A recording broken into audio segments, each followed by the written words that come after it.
Okay, let me turn this. Stop the transcription. Okay. So hopefully, you can all hear me okay, everything's good. We're going to record this and upload it onto MetHub. So for people who want to watch it back or share it with other students, feel free to do so. Firstly, welcome, good afternoon. And yeah, we've got our Careers in Performance Sport event today. So I don't know if any of you attended the community sport one that we held on Tuesday. If you did, give me a thumbs up, let us know in the chat what you thought. So just a couple of kind of housekeeping rules first. If you just keep yourselves on mute, keep your camera off. If you have any questions, which I highly encourage you to do today, drop them in the chat facility as and when you want to ask. We'll revisit questions at the end of all the talks, but please make sure you use this as a great opportunity to ask any advice from our guest speakers today. My colleague Nat and Mel will be managing the chat facility. If you've got any tech issues, you need to drop out and come back in, no problem at all. Apologies in advance if my cat does gate crash. She did jump in the last one. She was giving me a head bump, give me a heads up, it was her food time. But if you need to be excused, absolutely fine. But in terms of attendance for the event, just be very mindful. If you're going to drop out within 5 to 10 minutes and not stay for the whole event, you're not going to be marked as attended on MetHub. So you need to stay for the event. Yeah, any questions, ask them in the chat. Other than that, I don't think we do have anyone from the Centre for Entrepreneurship here. Let me just check the chat now. I don't think we do. So we're going to move straight into the first guest speaker, which is the lovely Emily. So just to note today, all our speakers are alumni in some way at Cardiff Met. So really kind of relatable people who have been in your shoes, understand what it's like. So yeah, I'm going to hand over to Emily Lake first from Embrace Sports and Wellbeing. So over to you, Emily. Thank you. I'll just make sure I'm presenting now. Okay, well, yeah, thank you so much, first of all, for inviting me on today. It's really nice to touch base back with Cardiff Met. And I'll tell you a little bit about where Cardiff's played in my journey as we talk through. But I'm going to spend the next sort of 10, 15 minutes max talking about my career journey so far. And I sort of say so far because it's where I'm at now. And that's all I can share. Who knows where it'll go, but that part's exciting too. And yeah, so I'm Emily. My company I run by myself is called Embrace Sports and Wellbeing, and I'll tell you a little bit more about that. But I'll kick off by sort of posing these two questions: who am I and what do I do? And I've split these two into two questions because I do a lot of work with identity. For the sort of psych students in the room, a lot of my work is with athletes around identity. And I think it's really easy to split those two things up in terms of who am I and what I do into one. And our whole identity can really sport, particularly in sport, but all sorts of work can become just what we do. So I'm here as Emily today, as a friend, as a sister, a daughter, a partner, someone who loves walking and wild swimming, and all of those things are part of me as well as what I do. So I wanted to share that bit with you as well. So I'm based in Cheshire, and what I do is a couple of things, and I'll talk you through these throughout our session. But I am a registered and qualified psychotherapist, and I am a mental health and wellbeing consultant as well. And both of those things combine into the company I've now just set up and run, Embrace Sports and Wellbeing. And I'm also a student myself as well. I'm just a perpetual student. I literally can't leave. So I'm doing my last master's was at Cardiff. My current master's is at University of Central Lancashire. And in my final year of a 3-year stint of counselling and psychotherapy. So this year I'm doing my dissertation, and I'm looking at athletes' experiences and perceptions of help seeking in terms of looking for that help for their emotional, mental health as well. So I'm going to begin with a little bit of a journey of how I got to where I am today, give you a bit of a feel for what I do, and some tips and some insights in terms of what I've kind of learned along the way. And I can't see the chat at the moment. What I'll do is I'll just, if you want to ask questions throughout, please pop them in there, as Carly said, and we can revisit them at the end. I'm genuinely here to answer anything that you've got today and share all I can. So how did it begin? It began way back when I was about 4. You see from this picture, rugby is my sport. It was a huge part of my life and still is in some way. It started when I was age 4 on the sideline, watching my brother play and thinking, I fancy doing that too. So I picked up a ball, and here I am with that ball basically nearly the size of me. And I played rugby since the age of 4. I was the only girl in a boys' team. I got to the age of 13 and I couldn't play sport. I couldn't play my sport I loved with a team anymore because I was a girl in a really rural Buckinghamshire at the time. There was no women's rugby teams around. So I thought, well, I don't want to just stop. So there I am, 13, sport I love. It's given me so much confidence, friends, you know, it's become a big part of my identity. And suddenly I can't play. So age 14, I then am a qualified rugby coach and spending my Saturdays on the side of a rugby pitch with a load of dads, basically. So my teen years were a little bit different in that sense. I was qualified age 14, got to the end of my coaching qualification. They said, so, you know, you must be about 16 now, looking at university options. And I was like, no, I'm 14. So technically not allowed for a couple of years, but worked my way through that. And rugby's always been a big part of my life. I went to Durham University and did a sport undergrad degree there, and really proud to have really got involved with rugby there. So this is a picture of me with the women's seconds team, and that I helped to set up. I think they've got a fourth team now, which is amazing to see that grow. Did loads of college rugby too, loads of coaching. And my interest started to get in terms of the academic side of things with rugby as well. So I was looking at the culture of pain and injury at university level rugby. And I just wasn't ready to make that shift to work. So after my undergrad, I decided to go to Cardiff Met, and that's where my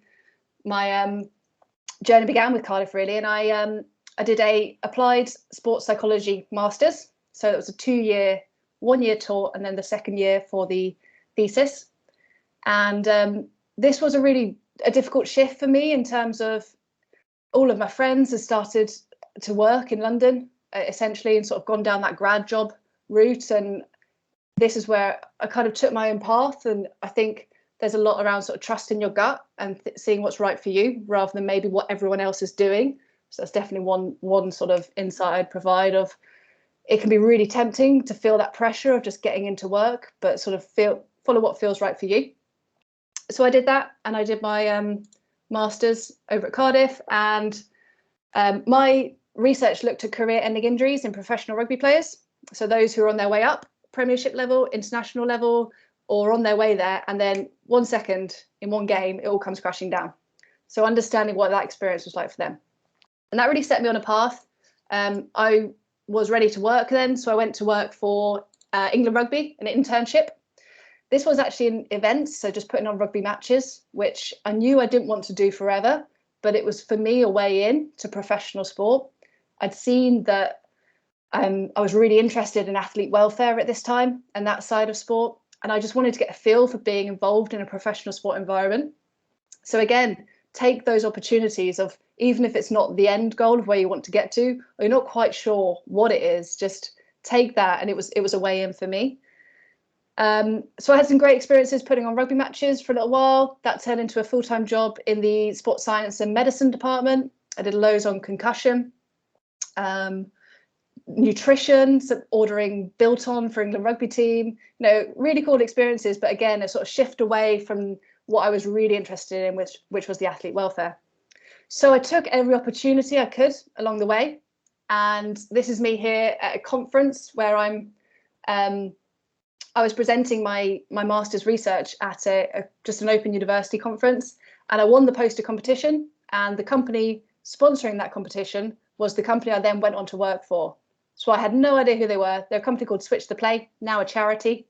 They were just a board, really small, looking to expand. I was their first employee. So taking those opportunities alongside my full-time job then, just reaching out, finding where I could just present my research. I spent spent a couple of years writing this. I wanted someone to see what it was. So just reaching out that day led to my next career move. So then I was working for Switch the Play, and this company essentially helps athletes prepare for a life beyond sport. So we're all around athlete transition, getting that balance of who am I as an athlete, who am I outside of my sport, how can I improve myself off pitch so I can have the best results on pitch, and sort of tie into what am I going to do when I hang my boots up. So I was an employee there, and I started to do more and more workshop delivery.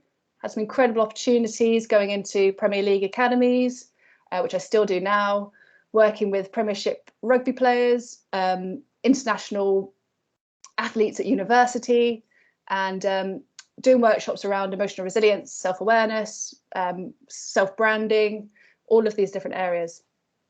So that was me. I then took the opportunity and a bit of a leap of faith back in 2019. I was becoming more and more exposed to mental health pressures of being an athlete or those working in that professional sport environment. And I thought, I want to work more one-to-one with these people. So I took the decision in 2019 in the summer to quit that full-time job and to pursue a qualification route to become a psychotherapist. And then my aim was always to set up my own private practice and offer independent support to athletes, to sports people, to coaches, to support staff, to families, to offer mental health support to those in this professional environment, because there's not many set up routes there now, and sometimes it can be really hard to get that support when you're in the bubble. I wanted to provide something outside of that sports bubble to be able to offer the athletes, coaches, whoever they are, that space to help themselves if they're either struggling in any way with their mental health, or they just want to work on themselves and build their mental fitness. So that was my vision back then, and that's what I do today. So I went freelance as well at that time, and I did some consultancy. I became an associate for Switch the Play and continued to deliver workshops, which I do to this day. I picked up some work with Mental Health UK, training workshops around young people's mental health.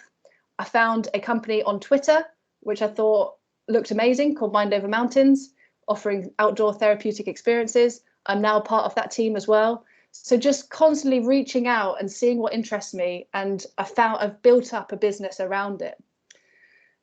So that's all sort of led to where I am today. So that in itself, when I qualified, which was just this summer, I've kind of combined the consultancy in with my one-to-one clinical work now, offering counselling and psychotherapy to adults with a range of experiences, but also that specific sports specialism that I really wanted to set up, 3 or 4 years before I qualified. I'm now doing that today. So I offer online work, face-to-face work, counselling support, one-to-one sessions with adults, and a sports specialist as well.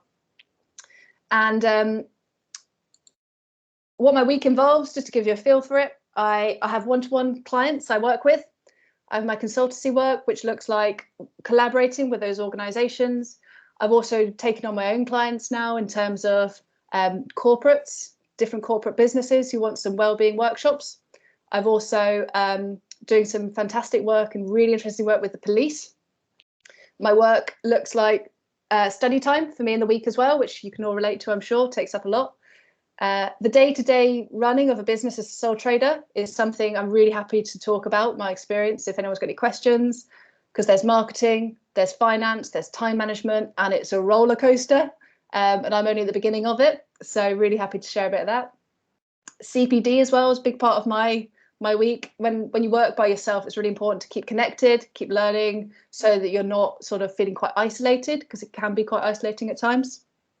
Networking is a huge one for me as well. Just putting my work out there online on LinkedIn is, I think, how Carly probably found me. So, if you put it out, people see it, and then you get opportunities like this. And downtime is a really important one as well. It can be really easy to not prioritize that. And I talk about mental health and well-being, and sometimes you've got to turn the arrow back on you and think, I've got to look after me as well. That's a really important part to emphasize. If you don't make time to be well, you'll be forced to make time to be unwell. So downtime in the week, switching off too. So a couple of tips really, just to finish off. Begin to network now. It can be really tempting to sort of think I'll begin networking when I need a job, but use social media just to connect with some interesting people. If you've got some interesting stuff you're learning about, or you want to show people the bits of work you're doing, put it out there. My most interesting networking experience, I think, was when I was working for England Rugby. I was on a train up to Cheshire, where I live now, where my partner was living at the time. And I had my England Rugby bag on, load of stash, which is the best part of professional sport, by the way, the stash. And this guy just started talking to me, and he was like, "Oh, what do you do? You know, what's the rugby bag?" And 6 years later, I am now presenting at a conference for the police negotiators on their own well-being. He was head of police negotiators in Greater Manchester. I was doing nothing to do with mental health and well-being at the time, but because of that connection on that train and that LinkedIn connection afterwards, and 5 years of checking in and just saying, "What are you up to? Oh, congrats on the new job." You know, just keeping in touch has led to, okay, looks like you're doing your own consultancy now, mental health. We could do with some support with our officers' mental health. And here I am today, preparing a presentation for next week, 150 police negotiators on their own mental health. So I hope that just sort of gives you a feel for that. I didn't need that then. I didn't know what I'd be doing then, but it's led to it now. You put the hard work in, make those connections, you never know. And it sounds a bit idealistic, doesn't it? You may never meet anyone on a train, but you never know what that opportunity might be for you. I would say follow what you're most interested in next as the next step. I didn't know I wanted to be a psychotherapist, a consultant, back when I did my undergrad, my postgrad, but I just was following what I was next interested in and keeping those opportunities open and taking them. Learn to trust your gut as well. Any Ted Lasso fans out there? He has a nice little quote in an episode. Learn to listen to your gut, check in with your heart on the way, and between those two things, you'll know what's going on. So that one stuck with me, and I genuinely think, you know, it's back to that. Maybe your mates are doing this. Maybe everyone's applying for grad schemes that way, but maybe that's not right for you, and that is absolutely okay and valid, and that's the best bit to listen to. And keep connected to good people, you know, peers, mentors, people in different industries, particularly if you're going to work by yourself like I do. It's really important to keep connected to other people and look after yourself too. Just to finish off, really, I think there's a quote out there which I hate. If you do what you love, you never feel like you do a day's work in your life. Because I think if you do what you love, you never feel like you do a day's work in your life, but you'll burn out and you'll start to hate it and resent it. So you've got to look after yourself on the way. You've got to take breaks, because you're going to love it, but it can become all consuming, particularly sport. It's an incredible environment to work in. People think you're so lucky, but you've got to take breaks as well and look after you. Otherwise, you won't be working in it in a couple of years' time, because you'll crash and burn. And on that really cheery note, this is me. This is how you can keep in touch with me. I'd love to link in with you, Twitter, Instagram, check out my website. And that probably takes me to about my time. So I hope that's been a whistle-stop tour of me and where I'm at. And yeah, looking forward to hear from the other guys and taking some questions at the end. Fab. Thank you so much, Emily. I just posted that quote in the chat, actually. It's not one I've come across, but yeah, it's really impactful, I think, when you think about it in that way, because I recently did a poll on LinkedIn about trusting your gut and sharing an experience that I had recently. And yeah, so I've just dropped that in there. We have got a question already, so I'll keep that to the end. But yeah, just a great demonstration to show how opportunities come about through sometimes the most peculiar ways. But the point I love, and I know my colleague Mel will be nodding along to this, is about keeping in touch with them and keeping that connection over that 5 years, rather than just you know, not checking in. And I think that creates a really good, strong relationship. Their opportunities do come about. So we have got questions. So Michael, bear with me, we'll come to that at the end, but it's a really good question where perhaps a lot of the speakers could contribute to, and I know we'll get a couple more. But yeah, Emily, that was brilliant. Thank you so much for sharing that insight. Really appreciate it. Fab. Okay, so moving on, we've got Josh Ursel. I know Josh is going to give an overview to his black eye, perhaps a good story behind it. I've just had a colleague message me saying what's happened to Josh's eye. So I'll hand over to Josh. He's spoken with us before for the Careers in Life Sciences Forum. I don't know who attended that, but Josh has really got a great sporting background in terms of some of his experience, so we wanted to bring him back from a performance sport perspective. So Josh, I'll hand over to you. Thank you, Carly. So yeah, afternoon everyone. Yeah, so two apologies. One is the black eye, the other one is the dodgy moustache. Obviously for November. So yeah, two apologies to start off with. Yeah, so I'll jump straight in. I just want to double check everything's moving. I've taken control of the presentation. Cool. Yeah, all good. Amazing. So yeah, so I work for a company called Simbec Orion. I would say I've got one of those titles where you probably see and go, right, okay, what does that mean? And what does that, I would never even think to search that on Indeed or any search any platform whatsoever. But yeah, just going to give a little bit of an overview of Simbec Orion as a whole first, and then yeah, I'll just delve a little bit deeper into I suppose my journey and how I've ended up being head of enrollment services.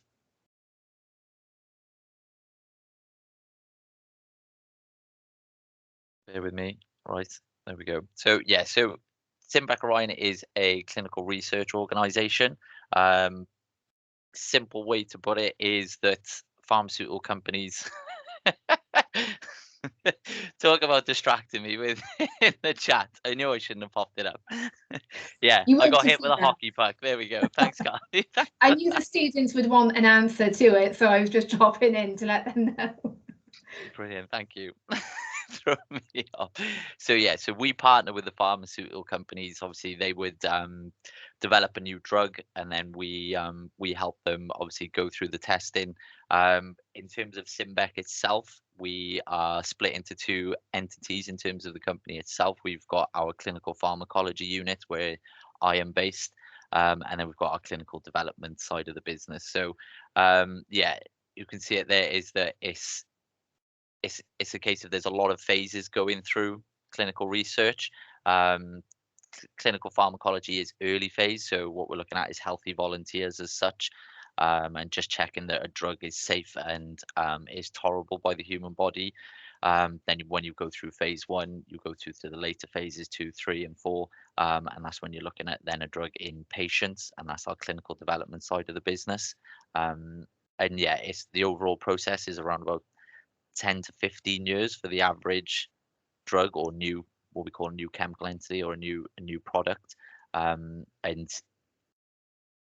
it's essentially us running the process all the way start to finish for the pharmaceutical company as we go through. But like I said, I'm involved at the early stage, or we call early phase research. So in terms of Simbec Orion as a whole, so there's 390 employees within the company, and like I said, that's over clinical pharmacology and clinical development. We've got a massive reach in terms of four continents, 34 countries, and you can see there all the subsections there in terms of where our roles and opportunities lie within the business. So we've got biometrics and stats. CRAs would be clinical research associates, CTAs, clinical trial associates, project management, laboratories, pharmacology, medical, regulatory affairs. So there's a vast dynamic within the industry. There's a lot of roots within the industry. Where I'm based is the phase 1 unit itself up in Merthyr. So not far, just up the A470. I was going to say the A48 then, completely wrong. Yeah, up the A470, so not far from Cardiff. And yeah, it's quite it's not a big building, like I said, 48 bed facility, and that's where we have volunteers attend on site, and we actually dose or administer the drug to volunteers, and we assess them on site. Volunteers are confined within the building and have to be confined for the full period, and obviously that's based on the study protocol, study design, and yeah, it's quite intense. But obviously, what we're doing is taking out all the variables in terms of the research, to make sure that there's no external factors that could, like, for example, like we obviously do the placebo effect is a massive thing that we do in drug development just to make sure, and that's quite fascinating to see in terms of research itself. I've seen people, yeah, that they're on a placebo drug and have an effect in terms of increased heart rate, tachycardia, and so on. And yeah, you you fully know that they haven't ingested a new drug as such. So that's where I sit at the moment, is within that role within the company. I'm actually responsible for the identification and recruitment of healthy volunteers, so I oversee the department. So if I jump to the next slide. So yeah, so this is my journey. So before I delve deeper into what I actually do at the moment, and yeah, what's day to day for me as such, this is essentially my journey from start to finish. So yeah, I started with, I've put UIC there. Some people might remember it as UIC, but yeah, so obviously UIC was the acronym before Cardiff Met.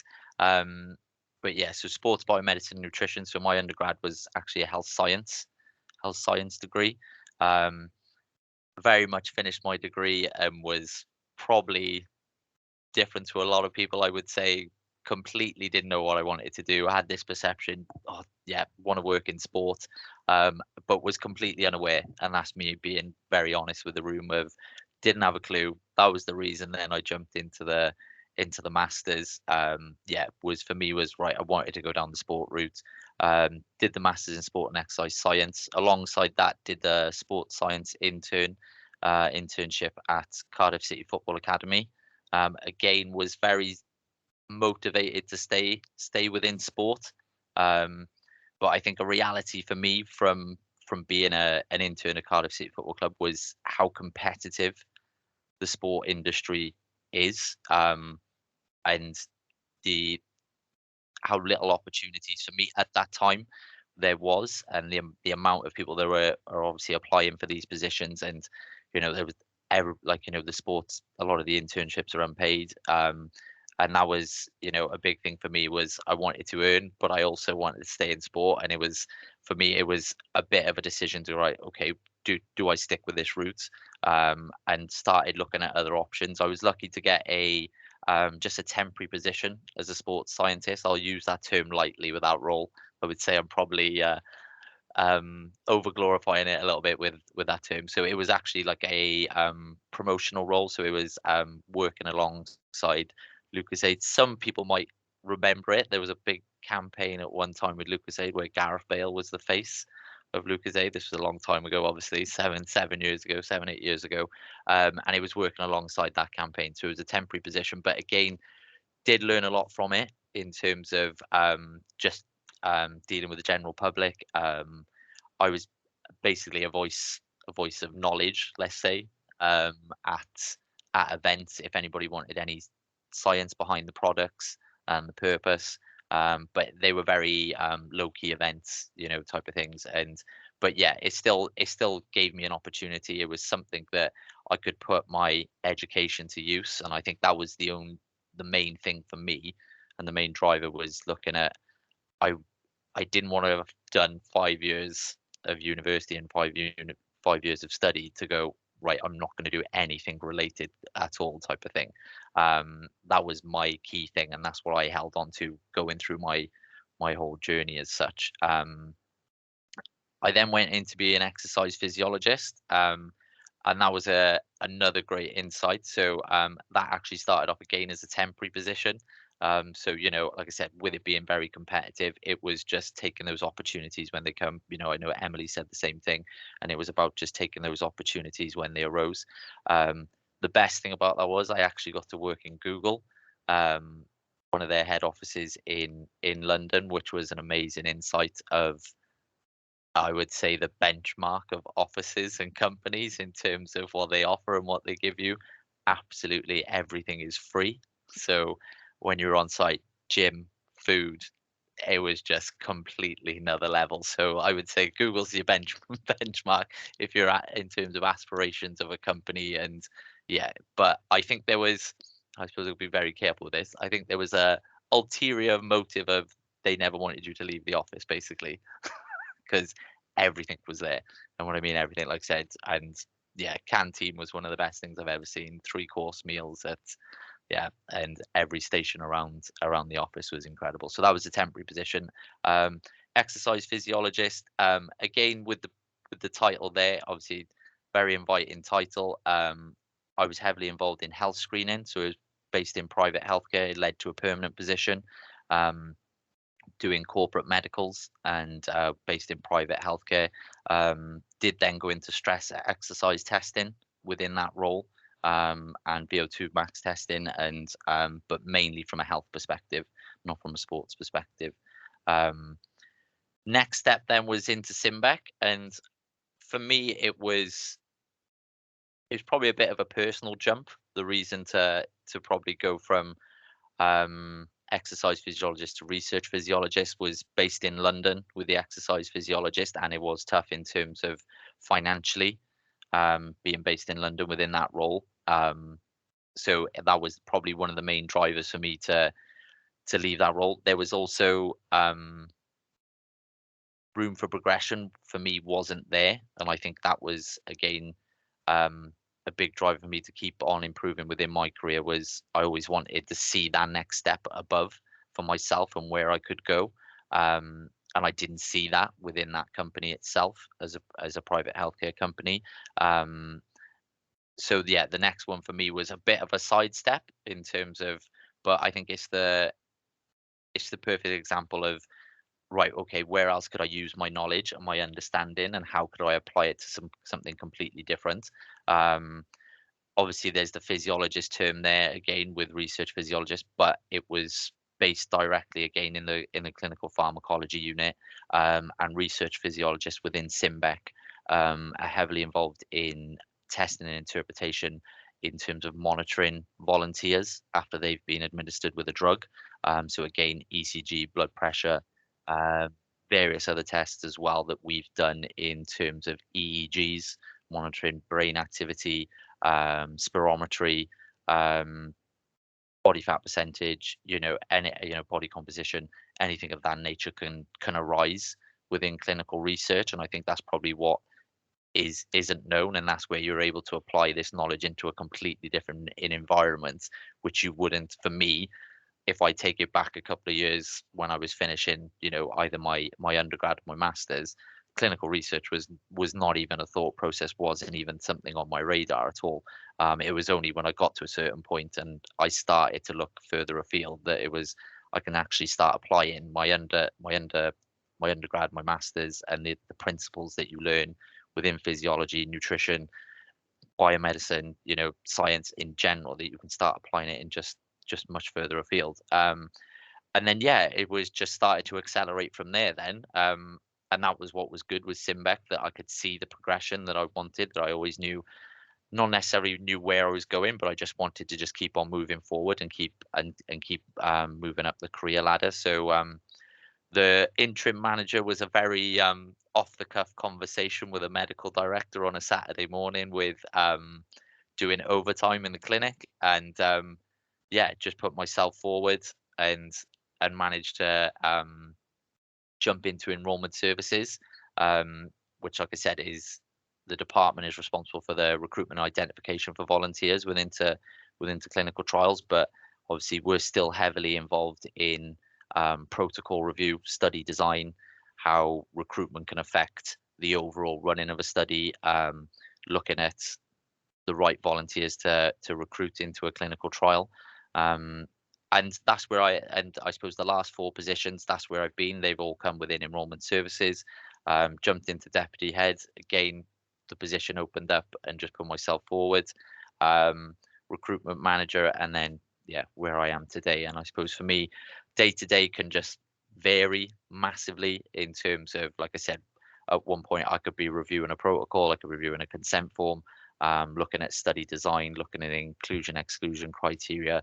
The next day I'm assessing a £1 million budget for a study which we're involved in, joining calls, TCs with various personnel from, like I said, medical directors from huge pharma companies to small pharma companies, given the background and rationale behind how we recruit, how we identify, looking at what issues there are within a study protocol, what might affect the recruitment rates, which would then affect the overall timeline of a drug process. So a lot of pharma companies want to get through phase 1 as quick as possible, because they see it as essentially the easiest phase, because healthy volunteers are a lot easier to recruit than patients. So that's my day-to-day really at the moment. It can be very varied. A lot of it is project management as well. So obviously at any one time, for example, at the moment we've got 5 or 6 healthy volunteer trials ongoing, and it's overseeing them and making sure all the logistics are in place, consumables, resourcing, staff. So yeah, heavily managerial and logistical. But if I was probably to put a little term on it, would be project management as such. But I think, like I said, the nicety for me is being involved in the scientific side of things in terms of protocol development and protocol review, because that's when I can still bring about my underpinning knowledge, and what I've learned through education, and I can apply that. And it's just interesting as well. Obviously, seeing something completely new that might, one day find a cure for a disease or a condition that is out there at the moment, which is a lot of people are suffering with. So yeah, that's where I am. That's my journey. I think for me, a couple of honest tips and points would be, I didn't have a clue where I was going or what I was doing. And I think it's great that some people have got that vision and they know exactly what they're going to do. For me, it was a massive eye opener just seeing actually, right, where can I go and what can I do? One of the underpinning things which I didn't want to lose was, like I said, was I wanted it to be related to what I'd done. And that was just a personal thing of didn't want it to be not necessarily wasted, but wanted to just put into application what I'd learned as such. But yeah, for me, there's a bit of resilience there in terms of at the beginning of just taking any opportunity was there. There's probably a couple of career posts which aren't on there, which probably aren't relevant. There's one that always sticks out, which shocks people when I throw it out there, was I was a postman for a very short time after my master's. But yeah, I suppose just never gave in. There's a bit of, like I said, a bit of resilience there.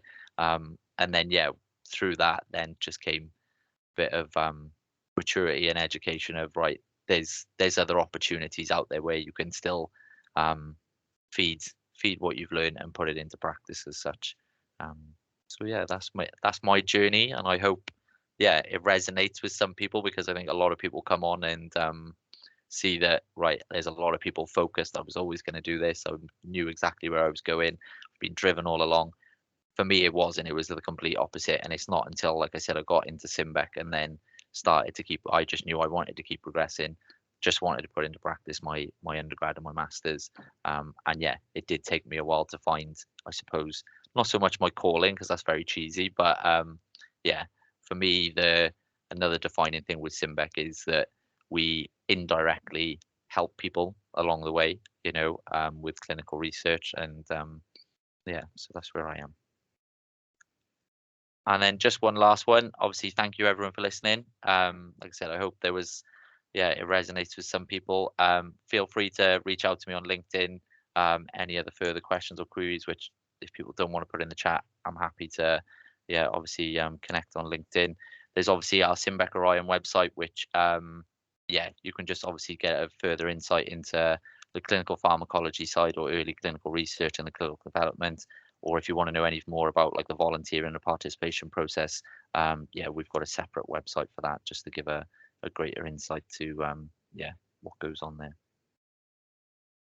Fab. Thanks, Josh. Sorry for the distraction with the gift. No, I just knew the students would be sat there going, "Oh, but how did it happen?" So I thought I'd give them a bit of context to go with it. I didn't mean to throw you off, but yeah, thanks for that, Josh. And I didn't even know myself you were a postie for a short while, so that made me laugh. You kept that quiet. There's a good story with it as well. There's another story with that one as well, where there's a story of me chasing after a van down a hill. So that didn't go very well. Forgot to put the handbrake on. Good story with that one. I'll save that one for another day for you. That's good. We'll save that for part 2 of the forum, definitely. But do you know what, though? It's nice because you're just honest, and people don't walk straight into a graduate level job or know what they want to do. So, I worked in retail, I've worked in a dry cleaners, you name it, I've done it. And I think sometimes those experiences shape us to who we are and stuff now when we talk about resilience and stuff. So great presentation. Really appreciate you coming back to speak to the students again, Josh. So just a reminder, students, if you've got any specific questions, we've got some in the chat already, but fire them away. And then last but not least, I'm going to hand over to Luke from Manchester United. So hopefully, Luke, you can take control of the PowerPoint. And yeah, so over to you, Luke. All good. Thank you very much, and good afternoon, everyone. My presentation isn't as flash as Josh's. It's quite plain. I'll just talk you through my journey to start off with. So current role, obviously, Manchester United women's performance analyst. I'm currently working on my own. The team's only been around for about 3 to 4 years, so a new team, creating a department myself, which has been quite hard. But I'll just talk you through my journey to getting there. From the fresh-faced lads in the left to looking quite tired in the right. So started off at Cardiff Met, did my undergraduate in sports performance analysis. I think during the second year you have to do some experience either with a uni side or with an external club. Mine was with netball. It probably leads to my first bit of advice, which is be open-minded. And to throw another bit of Ted Lasso quote, be curious, not judgmental. I didn't know anything about netball at all. I didn't know any rules or anything. I think I saw Susie on the chat as well, who's my coach at the time. But I just threw myself into it. Did a few Dragons games, obviously got real good experience coding live and the processes with analysis, which set me on my way. And then I did a bit of traveling with some friends of mine to Europe and thought, actually, I don't really know what's going to happen when I get back. Kind of was chilled with it. And I saw an opening on an analysis website for a master's at Cardiff Met, which was also working with Bristol City Women's. I think they funded the masters, which was really cool. It was a really good experience. Similar to netball, I never saw myself going into women's football. But like I said previously, if you're open-minded, paths are created for you. So there I got really good experience, 2 seasons, worked with 2 different managers. Our budget wasn't big, so we had to do things a bit differently. And I'll be honest, I made mistakes there in terms of analysis workflows, but I learned a lot through it. And similar to Josh with his postman, I had to be an Asda security guard while working at Bristol, just to make up the money while also doing my master's dissertation. So moving on to the FA, when I was at Bristol, I networked a lot on LinkedIn and things, but I spoke a lot with the FA analysts on the women's side, and I always said, if you ever need any help with anything, just give me a shout. I'm really open to just learning. And then the summer of the World Cup came, and their analyst messaged me saying, we've got a bit of work remotely to do, just looking at opposition, compiling reports. Would you be interested? And of course, I said, yeah, no problem. I wasn't getting paid or anything for it, but it was a really good experience for me, and I could see how their workflow fitted and if I could take things from that.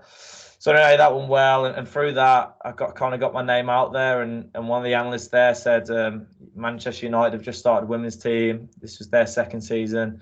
The manager's looking for an analyst. It was Casey Stoney at the time, who was former England captain, so she had links there. Would you be interested in coming for an interview? So of course you say yes. I got to the interview, and there was I think it was a 3-hour interview with 4 people. One was the head analyst of Manchester United, one was from HR, one was the goalkeeper coach, and one was psychology. So after getting through that and coming out exhausted, it was my birthday as well, which I think I just slept the whole day after it. I managed to get the role, and obviously I've experienced great experiences like playing at Old Trafford and working that game. Just looking for my working week. I'm just going to show what a working week would look like for me, and just an example of one of our games. So Sunday to Sunday. Sundays are a match day. Technically Monday and Thursday are days off, but in the analysis world, you don't often get a day off. It's more half day or hours, but you make it up in other ways. So Monday on my day off, I normally watch the opposition's last game and compile a report for that, while also putting our post-match analysis together for the Tuesday's presentation, which the manager would take, but early in the morning I'll go through with them and select key clips to show to the players.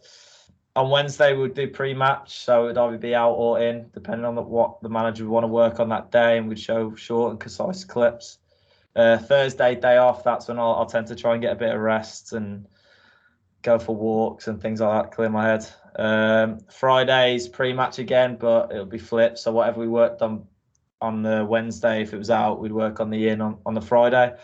And then Saturday, it would be kind of dead ball situations and team announcement, which flows to the Sunday. So just a bit of theory to practice. So I've just got a few pictures here about how it would kind of look. So I don't know if anyone's seen this, but it's on YouTube if you want to have a look. It's my old manager's coach's voice masterclass for one of our games against Arsenal. It's real good tactical insight of what we do. If you have seen it or if you're going to see it, I'll just provide a bit of insight on how we kind of broke everything down. So apologies about the text. I think the text has got a bit skewed, but we'll look first for pre-match. So obviously there's little key components there, 3 key points to do with the opposition, how we thought they'd play, in possession, key aspects to look at to show the players. We show clear visuals. So obviously this has been annotated. I think that's Arsenal out of possession. So show the players, real good, concise, short information, which I'll go into a minute about one of our aspects of analysis. The players love visuals, so things like this are really engaged with. So moving from pre-match analysis to kind of a good practice aspect, and we're very innovative and very open-minded to things. So sometimes we'll use clips from men's games, women's games. For set pieces, we've used basketball, so we're very different in that sense. But just we like to mix it up. So we go from the pre-match, good practice, and then how it fits in with training. So we're very lucky in the women's team. We've moved over to where the men's train now, which is obviously benefits of getting into the industry. You get to work at brilliant venues like this, and you're exposed to professional elite environments. So obviously working that all up until match day, that's where you kind of make your money and results matter. We beat Man City yesterday, which was brilliant, especially Manchester derby. So that's just short little messages. I think there's 5 slides there about how we work it up. Obviously it's a lot more detailed than that, and it takes a lot of hours to get it to that small, concise aspect. So just looking at the 3 key aspects to our analysis. So I think I've mentioned about 30 times there. Keep it short. We found in the first season, our analysis sessions were probably about 10 to 12 minutes long, which doesn't seem long. These talks are 15 minutes, but the players were switching off after about 3-4 minutes, and they was open with their feedback in that, which was really good. So now we look at about 3 clips or 3 minutes worth of clips, so the players are engaged for that full length of time.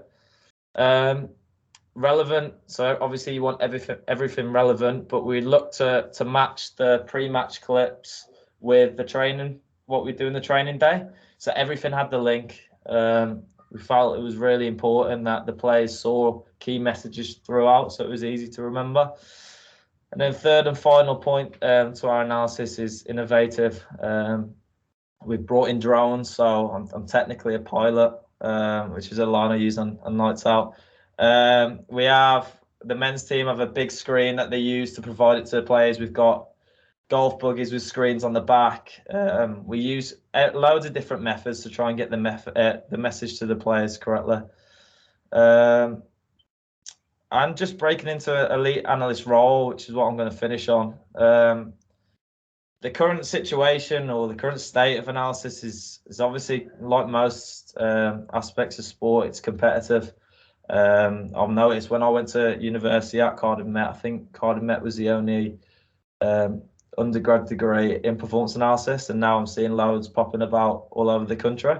So it's getting more and more competitive. So you've got to make yourself unique, and you've got to put the hours in away from university as well. Do your research on your sport, even things that aren't just analysis. So for me, football, I'll research what different coaches are doing, different coaching methods, things like that. Second, long and unsociable hours. I'm sure this is similar to most jobs. With sport especially, it could be long. It could be some days, like obviously traveling away.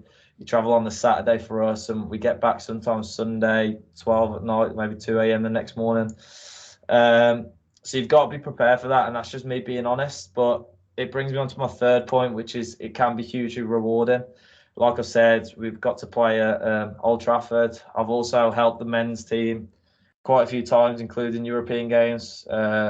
I helped in the cup game against West Ham, where you're working with 80,000 people there, which is brilliant. Obviously, we train at the men's ground, so in terms of CPD, that's always available. And things like that always help you progress, not only as an analyst, but as a person. So I'll definitely say the rewards outweigh the longer than sociable hours. I know I'd rather be doing this, watching football every day, being out on the pitch, than sitting at an office desk, inputting numbers. So just a bit of advice from me to finish off. I don't know if I've run through this too quickly or not. It's a short presentation. So just to echo what everyone said really about networking, highly recommend it. I know when I was at uni, even before uni, I was on LinkedIn, messaging everyone, every man and his dog who worked in analysis, not even just to get job roles, but to just get advice, maybe get key snippets of information they could help that I could use in the future. But there'll also be career events. There was a huddle event, sports code type things where you meet people, and that always helps. Secondly, the second and third points, I put a few cheesy quotes in. So work harder than you think you did yesterday. So don't rest on your laurels. There'll always be times when you could get comfortable in jobs. And it's at that point that you need to push on.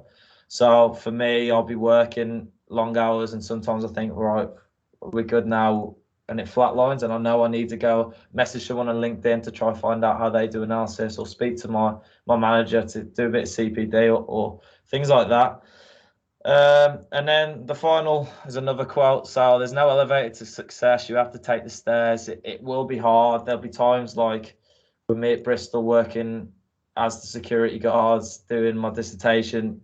You'll think, oh, it's not for me, but there'll be times when you do get down and it will be tough, but then it always goes up. I find there'll be times in this that I think, oh, I'm just going to give up. There's no point. But I stuck at it and worked hard, and then opportunities come out of that. And that's it, really. Like with our analysis, I've kept it quite short, especially with the advice and things. But any questions, yeah, feel free to ask them, and I'll answer them as honestly as I can.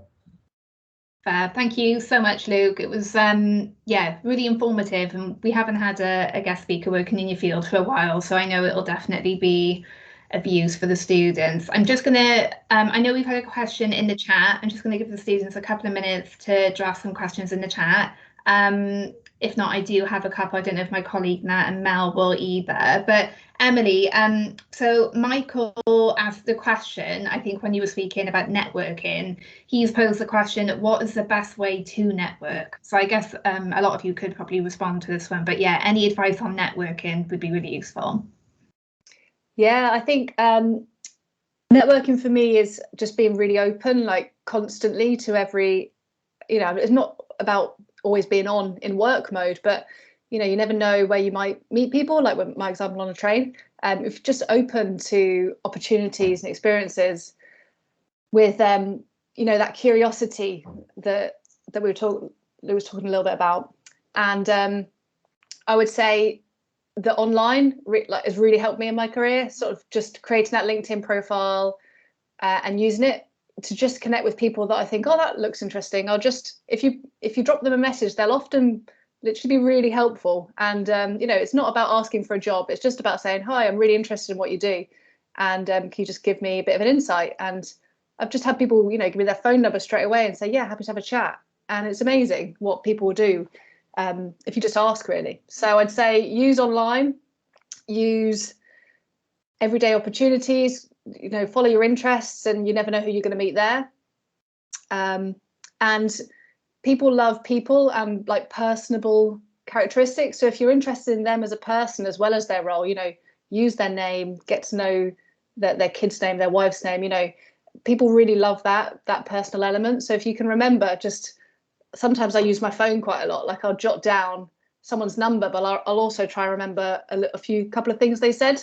And then in the next conversation with them, I can make that really personal. And then that's when you start to build really good relationships. And it might sound a bit fake, like I'm checking my notes, but it's just had a little tip, hopefully, of how you can just begin to create those relationships, really. So that's great advice. And for the students listening, without LinkedIn, Emily and Luke wouldn't be here.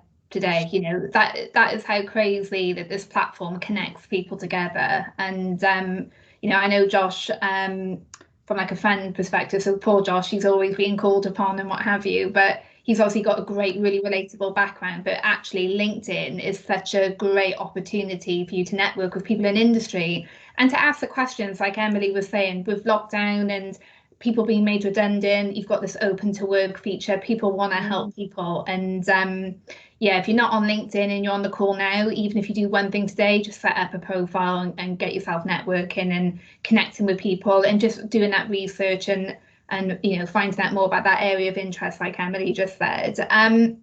Josh and Luke, anything to add in terms of networking from your kind of perspective?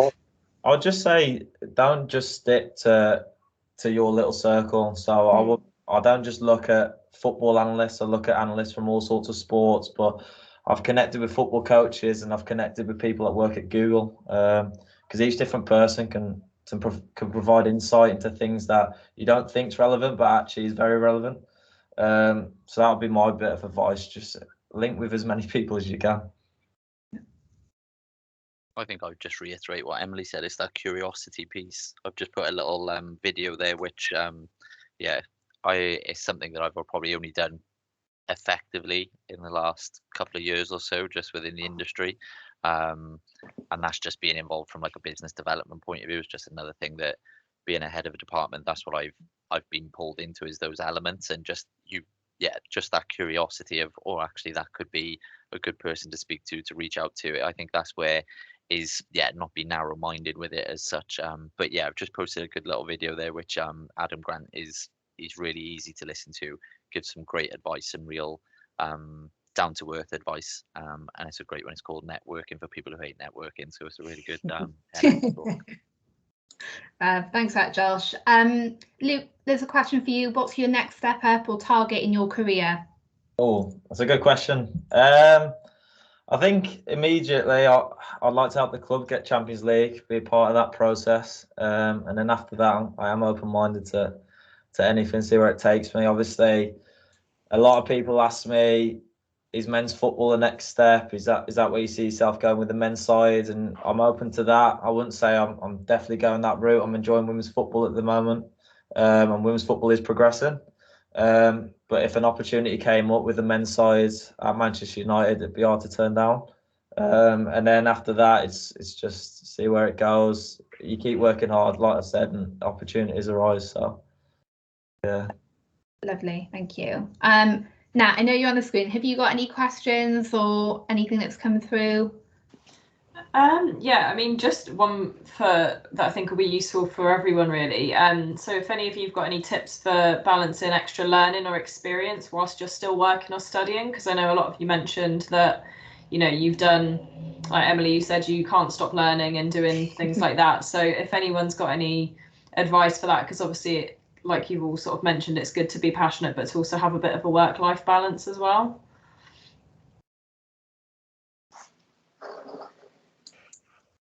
Who wants to go first?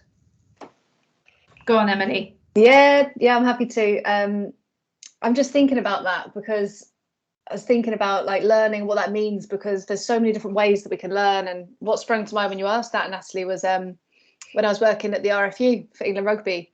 I started my Samaritans training as a listening volunteer, and that provided me with probably the start of my journey into becoming a psychotherapist and counsellor. Although I wasn't working in mental health at the time, I got a huge amount of training just in the evenings at my local branch.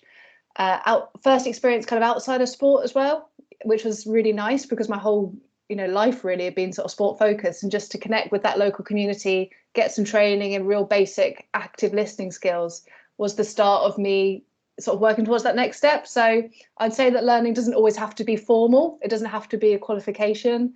It can be, connecting to a charity, a cause, an interest of yours again, and that can be a really rich learning experience as well.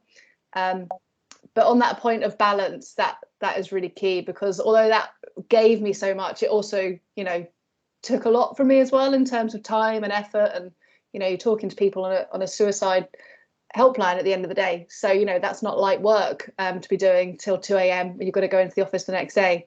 So just really protect some time for you and that hat of yours that is not a work hat, not a study hat, but is I'm taking off every hat and I'm just going to be with my friends, you know, do things that boost you. So sort of protecting some time in your week alongside the learning, so it's not draining you, it's, you know, keeping you boosted too. Good show. About Josh, Luke, anything to add? I think for me, I was very much driven by taking that next step for me. So like with the exercise physiologist, it was like, for example, doing the exercise stress test, and it was right, okay, how can I widen my knowledge? How can I get it more in depth? And, you know, so it was a case of approaching the company and saying, right, what is actually on offer to me? You know, what is there? Is there any support? You know, because again, there's this financial aspect of things as well. And I was able to be funded for an ECG course, you know, and that just helped then drive that interest. Again, that helped then in terms of getting the research physiologist role because of the involvement in those tests and in that interpretation. So, and then again with Simbec, it's there. It's definitely there. It's just, I think some people are afraid to ask and just see what is actually open to them. And it doesn't necessarily, like Emily said, it doesn't necessarily always have to be a qualification at the end. It might just be something very internal that you get exposed to, which gives you that greater knowledge of something. Like, for example, within the last 24 months, there's been a lot of internal training with coaching and development within the workplace and becoming a leader. And there's no certificate at the end, but what it is just continued professional development. Like Emily said, it's finding that balance of being able to drive yourself, but yeah, being able to take that time out. I think for me, when I first got into the managerial roles and probably when I first got into Simbec, was I just took it upon myself to go and find new ways of learning and finding, you know, new insights into clinical research. And yeah, I think it's driving it yourself, but just finding that balance. But I think the opportunities are out there. I think that's what I was probably maybe a little bit afraid to ask as well at times. And I think a lot of people are, you know, a lot of people that I manage now, is one of the things I say is, well, right, not necessarily where do you want to go, what do you want to do, is just what's your perception and your outlook, and is there something that you would like to try? Is there something you want to have a greater insight to? Because within Simbec, I'm only using Simbec as an example, but I would say a lot of other companies and businesses working the similar thing. They do want to help you and develop because it helps them as well, you know, in the long run as well. So for me, it's, yeah, you've got to have that drive yourself, but it's don't be afraid to ask and go and find those opportunities as well. Thanks, Josh. What about you, Luke? Any advice for our SPA students who are going through the long hours and juggling university commitments and just a general life? Any advice for them? I think the work-life balance is so important. You don't want to burn out, and the way I kind of managed it was blocking things. So if I had work on, I'll be right between these hours, I'm going to get that boxed off, and then between these hours I'm going to do nothing, or go for a walk, or if I get it, kind of rewarding yourself. So if I get the work done here, then I could go on a night out or things like that, so you don't have to worry about it because it's done. That's kind of how I got through uni, and that's how I'm getting through my job. Kind of box things off, get it done, and then you get the rewards at the end. So that's probably my advice. Yeah, brilliant, really practical stuff too. Thank you so much. So we don't have any more questions, and I'm really conscious that you've given up your time as well to speak with the students today. So firstly, and most importantly, thank you so much to Emily, Josh and Luke for sharing your time with us today. Really, really appreciate it. For students who are on the chat, we'll share the PowerPoint with you. The recording will be on MetHub. Please take the time to do the feedback form. We're really open and honest to feedback. But other than that, thank you so much for your time. It's been extremely useful for me, even from a staff perspective. So I know our students have picked up so much useful stuff. So students, if you're not on LinkedIn, jump on it, connect with people, make the most of the opportunity. And I think we've had a great example today of how that's worked, you know, really successfully at Cardiff Met. So thank you so much for your time, and yeah, enjoy the rest of your week and all the best. Thank you. Thanks for having us. Thank you. Cheers.